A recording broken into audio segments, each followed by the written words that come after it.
पक्षसहितः अश्वः। स्वीकृतं कार्यं त्यक्तुं सर्वथा अनिच्छन् त्रिविक्रमः पुनरपि वृक्षस्य समीपं गत्वा शाखायां लम्बमानं शवं स्कन्धे आरोप्य मौनेन श्मशानाभिमुखं प्रस्थितवान्। तदा शवान्तर्गतः वेतालः अवदत्, अये राजन्, भवतः अयं श्रमः व्यर्थः इति कथयन् अहम् एव श्रान्तः, न तु भवान्। महता परिश्रमेण कठिनकार्यं कृत्वा फलं प्राप्तं चेत् न पर्याप्तम्। फलानुगुणं स्वस्य योग्यतायाः सम्पादनम् अपि करणीयम् एव। शान्तिपुरे पूर्वं प्रतापः नाम युवकः आसीत्। सः असम्भवतुल्यम् अपि कार्यं साधितवान्, किन्तु फलानुगुणं तदीयं व्यक्तित्वं न आसीत् इत्यतः तस्य समग्रः श्रमः व्यर्थः जातः। प्रतापस्य कथायाः श्रवणतः भवति विवेकः उत्पद्येत इति विचिन्त्य अहं तदीयां कथां श्रावयामि, श्रद्धया शृणोतु तावत् इति। ततः वेतालेन कथा आरब्धा। शान्तिपुरस्य राजा इन्द्रसेनः, तस्य पुत्री देवदत्ता इति।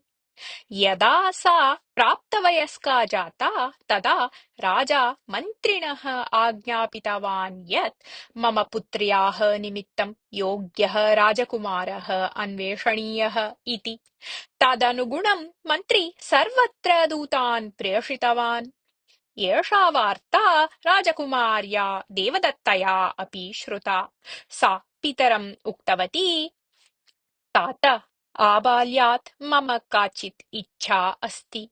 यः मम ताम् इच्छां पूरयति सः एव परिणेतव्यः इति सङ्कल्पितवती अस्मि इति।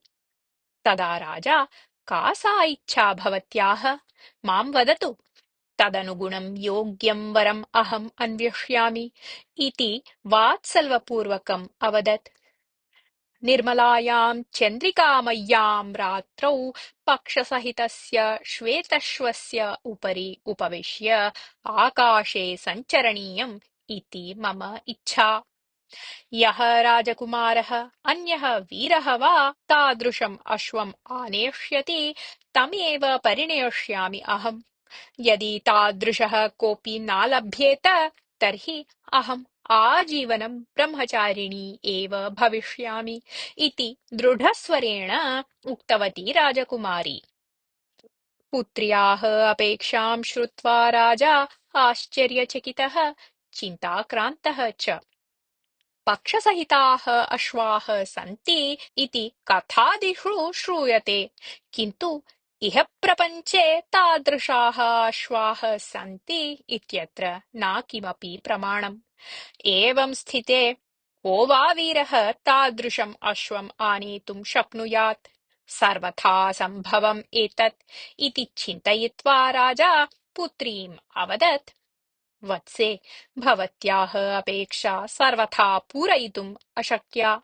अतः एतां विलक्षणाम् अपेक्षां परित्यजतु भवती इति। किन्तु राजकुमारी एतत् न अङ्गीकृतवती। अन्ते राजा अनन्यगतिकया राज्ये सडिण्डिमघोषं वार्तां प्रसारितवान् यत् यः पक्षसहितं श्वेताश्वम् आनेष्यति तस्मै एव राजकुमारी दास्यते इति। बहवः राजकुमाराः एतदर्थं प्रयत्नं कृतवन्तः, किन्तु ते सर्वे असफलाः। एवम् एव वर्षम् अतीतम्। तस्मिन् राज्ये प्रतापः नाम सुन्दरः धीरः युवकः आसीत्। तेनापि राजकुमारी विवाहवार्ता श्रुता। वर्षम् अतीतं चेदपि केनापि राजकुमारेण श्वेताश्वम् आनेतुं न शक्यम् इति यदा ज्ञातम् तदा तस्य मनः स्पर्धाह्वानोपेतं जातम्। तस्य मनसि सदा राजकुमार्याः अपेक्षा एव आवर्तते स्म। 20-वर्षीयः युवकः प्रतापः मातापितृविहीनः। पुष्पविक्रयणं पुष्पालङ्कारः च तस्य वृत्तिः।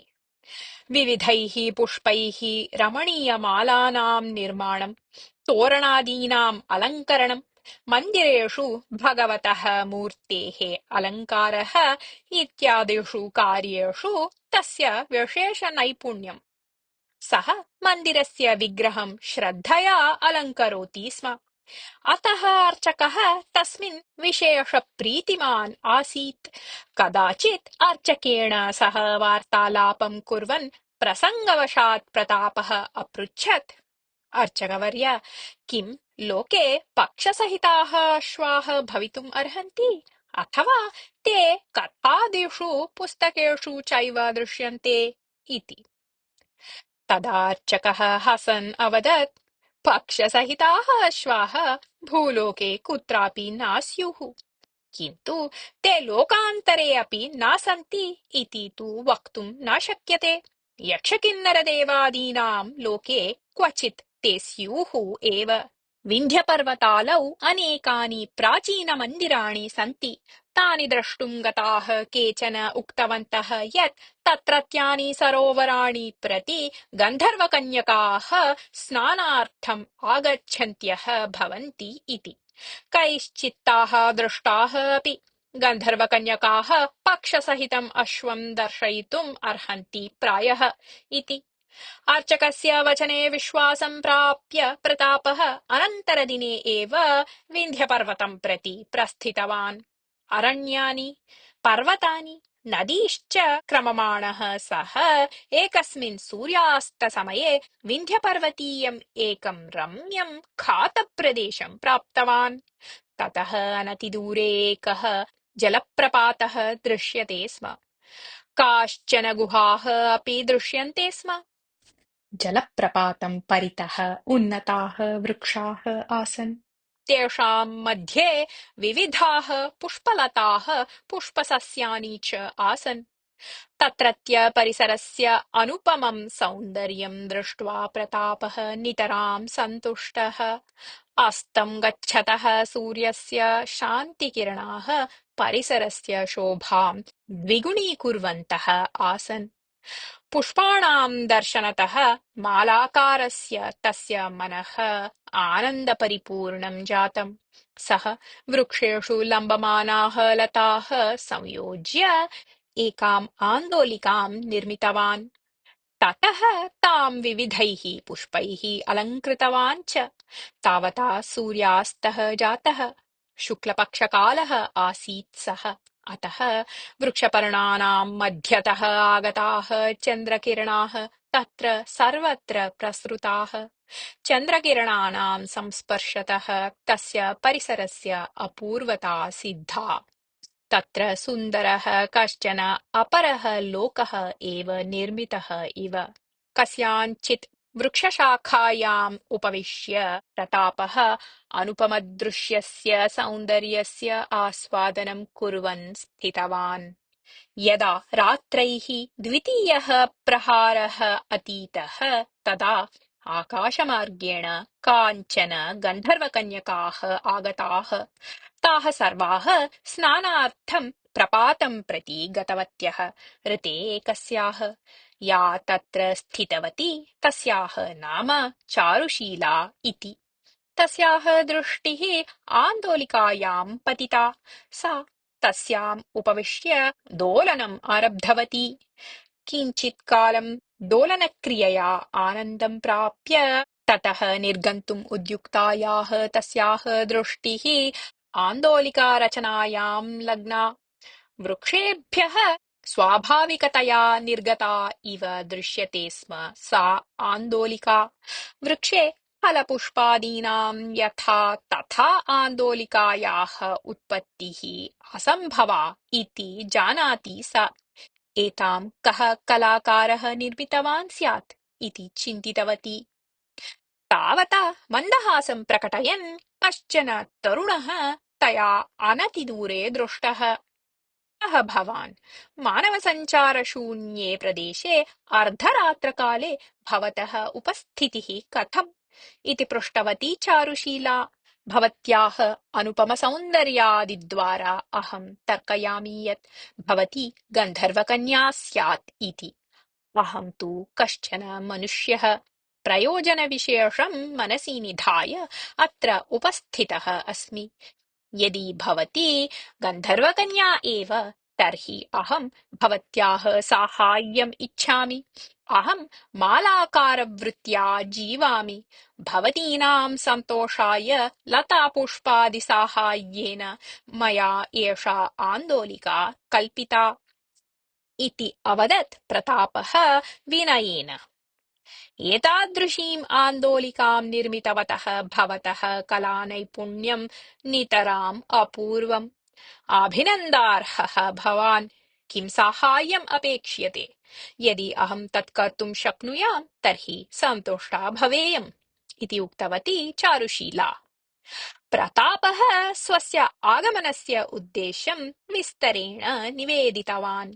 तत् श्रुत्वा गन्धर्वकन्या, अस्माकं गन्धर्वलोके पक्षसहिताः श्वेताश्वाः सन्ति इति तु सत्यम्। अहं तेषां स्थानं प्रति भवन्तं नेतुं शक्नुयाम्, किन्तु ततः तेषां नयनविषये उपायः भवता एव चिन्तनीयः इति उक्त्वा प्रतापं पुष्पहाररूपेण परिवर्त्य कण्ठे धृत्वा गन्धर्वलोकं प्राप्य श्वेताश्वस्थानं गतवती। प्रतापं मानवं विधाय ततः निर्गतवती सा। प्रतापः तत्रत्यमेकम् अश्वं पुष्पैः पर्णैः च अलङ्कृतवान्। स्वशरीरे स्थितैः पुष्पैः मालां रचयित्वा तस्य कण्ठे स्थापितवान् च। एतेन अश्वस्य सौन्दर्यं द्विगुणितं जातम्।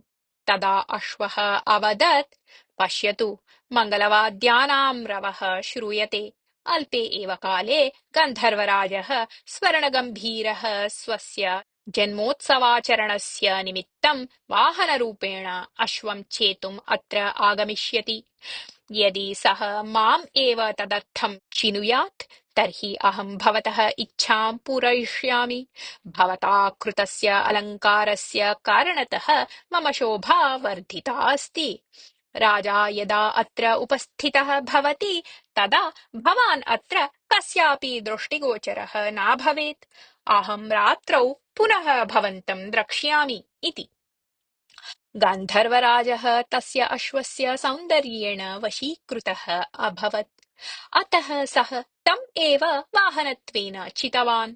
तम् अर्चयित्वा सः तदुपरि उपविष्टवान्। राजानं प्रासादं प्रापय्य प्रत्यागतः अश्वः प्रतापसमीपम् आगत्य अवदत्, हे मानवयुवकोत्तम, भवता कृतस्य अलङ्कारस्य कारणतः एव अद्य अहं महाराजस्य कृपादृष्टिपात्रं जातः। अतः अहं नितरां कृतज्ञः अस्मि। वदतु, भवतः का अपेक्षा पूरणीया मया इति। प्रतापः स्वस्य आगमनस्य उद्देश्यं निवेदितवान्। प्रतापस्य वचनं श्रुत्वा अश्वः अवदत्, भवान् सुन्दरः युवकः, कलाकारश्च। स्वस्य गुणवैशिष्ट्यानां कारणतः एव भवान् एतं गन्धर्वलोकं प्राप्तवान् अपि। तथापि राजकुमारीं परिणेष्यामि इत्येषः भवतः सङ्कल्पः न युक्तः। राजधर्मः कठोरः, कला तु पुष्पकोमला। राजकुमारी परिणीता चेत् भवतः कलाकारता क्षतिग्रस्ता भविष्यति। एवं स्थिते अपि दत्तस्य वचनस्य पालनं तु अहं करिष्यामि। मम पृष्ठे उपविशतु, तावत् भवन्तं राजकुमारी समीपं नेष्यामि इति। प्रतापः अश्वस्य उपरि उपविष्टवान्। किञ्चित्कालं प्रयाणं कृत्वा अश्वः शान्तिपुरस्य राजोद्याने अवतीर्णः। राजकुमारी कौमुदीमय्यां रात्रौ उद्याने उपविश्य प्राकृतिकसौन्दर्यस्य आस्वादनं कुर्वती आसीत्। अत्रान्तरे तस्याः पुरतः पक्षसहितः श्वेताश्वः उपस्थितः जातः। तदुपरि उपविष्टः सुन्दरः युवकः अपि तया दृष्टा। अश्वात् अवतीर्य प्रतापः राजकुमारी समीपम् आगत्य अवदत्, राजकुमारी, आबाल्यात् यं प्राप्तुं भवती तीव्राम् इच्छां कृतवती, यं च भवती स्वप्ने बहुवारं दृष्टवती, सोऽयं श्वेताश्वः उपस्थितः अस्ति। एतस्य उपरि उपविश्य भवती चन्द्रिकामय्यां रात्रौ आकाशे विहारं कर्तुम् अर्हति इति। वेतालः एवं कथां समाप्य अवदत्, राजन्, प्रतापः यस्य लक्ष्यस्य पूर्त्यै साहसं श्रमं च कृतवान्, तत् यदा सिद्धप्रायम् आसीत् तदा सः प्रयत्नं परित्यक्तवान्। किं सः विवेकहीनः न? सः किमर्थं प्रयत्नं परित्यक्तवान्? राजकुमारी किमर्थं तेन न परिणीता? एतेषां मम प्रश्नानां समाधानं जानन् अपि यदि भवान् न वदेत् तर्हि भवतः शिरः सहस्रधा भग्नं भवेत् इति। तदा मौनेन स्थातुम् अशक्तः त्रिविक्रमः अवदत्, प्रतापः कदापि राजकुमार्याः परिणये आसक्तिमान् न आसीत्। सः साहसी आसीत्, न तु महत्वाकाङ्क्षी। राजकुमारी परिणेतव्या इति उद्देशेन सः सपक्षस्य अश्वस्य अन्वेषणार्थं न उद्युक्तः। प्रत्युत यत्केनापि युवकेन साधितुं न शक्तं तत् साधनीयम् इति उद्देशेन प्रवृत्तः।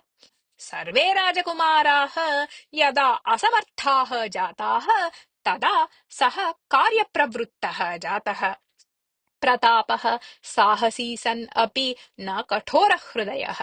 राजकुमारीं परिणीता चेत् अलङ्करणादिकला परित्यक्तव्या भवति इति सः जानाति स्म। कलायाम् एव तस्य विशेषासक्तिः आसीत्। यः कलाकारः भवति सः राजभवने सुखेन स्थातुं न अर्हति इति सः सम्यक् जानाति स्म। अतः एव सः निर्णीतवान् यत् अहं राजकुमारीं न परिणेष्यामि, यथा पूर्वं सामान्यजीवनं यापयिष्यामि इति। यदा अश्वेन अपि स्मारितं तदा तु तस्य निर्णयः दृढतरः जातः। राजकुमार्यै पक्षसहितं श्वेताश्वम् आनीय दत्त्वा अपि तस्याः परिणये अनिच्छां प्रकटितवान्। सः श्रेष्ठताम् एव प्रदर्शितवान् इति। एवं वदता त्रिविक्रमेण मौनभङ्गः कृतः आसीत्। अतः शवान्तर्गतः वेतालः अदृश्यः भूत्वा वृक्षस्य शाखाम् अवलम्बितवान्।